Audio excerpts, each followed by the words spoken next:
Vivo X200 ultra, যা photography ও ভিডিওগ্রাফির ক্ষেত্রে স্মার্টফোনের সক্ষমতাকে নতুন উচ্চতায় নিয়ে গেছে। এই ডিভাইসটি প্রফেশনাল ক্যামেরার মতো পারফরমেন্স দিতে সক্ষম।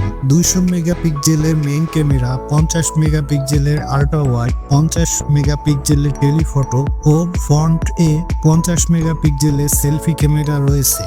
2K OLED ডিসপ্লেটি 120 হার্টজের 6.8 ইঞ্চি, র্যাম হিসেবে 12 জিবি অথবা 16 জিবি এবং স্টোরেজ 256 জিবি, 512 জিবি অথবা 1 টেরাবাইটের। অ্যান্ড্রয়েড 14 অপারেটিং সিস্টেমে এটি চলে। ডিভাইসটি 5400 মিলিঅ্যাম্পিয়ার ব্যাটারি রয়েছে, যা 120 ওয়াট ওয়্যার্ড এবং 50 ওয়াট ওয়্যারলেস চার্জিং সমর্থন করে। ফোনটি মাত্র 12 মিনিটে 50% চার্জ হতে পারে। এর বেস ভ্যারিয়েন্টের মূল্য 1 লক্ষ টাকা রাখা হয়েছে। এইরকম আরও ভিডিও পেতে চ্যানেলটি সাবস্ক্রাইব করুন।